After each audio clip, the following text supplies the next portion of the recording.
La vidéo activité 1 va vous permettre de franchir la première étape pour représenter des pièces sous SolidWorks. Je vous rappelle que dans un premier temps, vous avez à lire et à comprendre 4 documents qui sont création d'une esquisse, application de la fonction extrusion, application de la fonction révolution et application de la fonction assemblage. À ce stade-là, le travail étant déjà bien amorcé, on va s'orienter vers le logiciel SolidWorks et débuter l'activité 1. Première étape, on commence par ouvrir un nouveau document pièce, en sachant que l'objectif des 3 premières activités, c'est de représenter 2 pièces, un pavé de dimension 100 par 70 par 50 et une vis de hauteur 70 mm et ensuite de les assembler. Donc on commence par l'esquisse du pavé de dimension 100 par 70 par 50. Première étape, il faut choisir le plan où on va dessiner l'esquisse. Je prends le plan de face par défaut. Je débute mon esquisse. Je prends la forme la plus adaptée, donc pour le pavé, c'est naturellement le rectangle. Je positionne le rectangle à un endroit quelconque et en utilisant des dimensions quelconques. Je prends la fonction cotation intelligente qui va me permettre de donner la largeur de la pièce, à savoir 100 mm. Je vais aussi donner la hauteur de la pièce, à savoir 70 mm.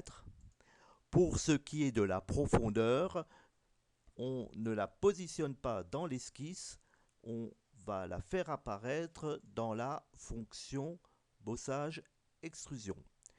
Je reviens sur mon esquisse et je peux constater que les 4 segments représentés sont en bleu. Pour que l'ensemble soit parfaitement coté et positionné, il faudrait que ces 4 segments apparaissent en noir. Pour ce faire, je vais sélectionner un des 4 points que j'ai ici. Je prends par exemple celui-là.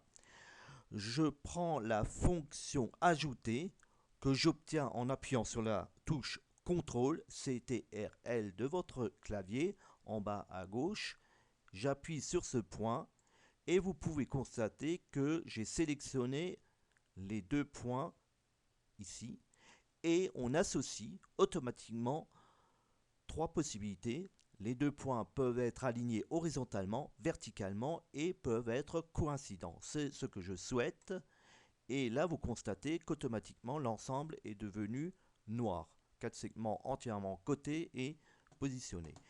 Mon esquisse est entièrement terminée, donc je m'arrête à ce stade et je n'oublie pas d'enregistrer le travail dans un répertoire propre au projet que je suis en train de mener, à savoir ici assemblage pavé et vis. Le nom que je vais lui donner, c'est tout simplement pavé. Enregistrer.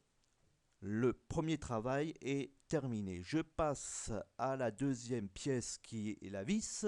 Je prends à nouveau pièce OK. Cette fois-ci, cette vis est une pièce cylindrique. Par conséquent, je vais prendre un trait d'axe que je vais positionner à nouveau sur le plan de face. N'oubliez pas de sélectionner, sinon il ne sait pas sur quel endroit positionner votre esquisse. Je débute donc mon esquisse en prenant la ligne de construction, à savoir un trait d'axe que je positionne à nouveau passant par mon point d'origine 0. Pour le dessin, vous avez constaté que le premier trait d'axe, je l'ai représenté. Je pourrais continuer, mais il me suffit d'avoir ce trait d'axe-là, et donc j'appuie sur la touche Échappe. La vis va se présenter sous la forme suivante. Je prends un segment, je démarre à nouveau sur le point 0x, 0y, je trace un segment horizontal, vertical, je reviens et je termine mon esquisse très rapidement, puisque comme vous l'avez déjà constaté tout à l'heure, c'est en ajoutant la cotation intelligente que ça va nous permettre de définir au mieux la pièce qu'on souhaite représenter. Donc la hauteur ici, je prends 10 mm. Le diamètre, je vais prendre 20 mm. Alors à nouveau, faites attention, je représente 10 mm tout simplement parce qu'on a une notion de rayon. Pour ce qui est de la hauteur, je vais prendre 60 mm et je constate à nouveau que l'ensemble est en noir. Vous pouvez voir aussi que sur la partie inférieure, le dessin a disparu. Comment faire pour le récupérer? Vous vous positionnez au milieu de votre pièce et vous tournez votre molette dans un sens ou dans l'autre et vous pouvez constater que l'échelle de votre dessin est modifiée. C'est une première solution pour positionner correctement votre dessin. La deuxième possibilité, c'est d'appuyer sur la barre espace et à ce stade-là, vous avez différentes possibilités de positionner votre dessin, sachant que certaines positions ne vous apportent pas grand-chose. Donc, je termine mon esquisse. À nouveau, je vais enregistrer sous le même répertoire que précédemment et j'appelle cette pièce la vis. Donc, j'enregistre et l'ensemble est entièrement terminé. On passe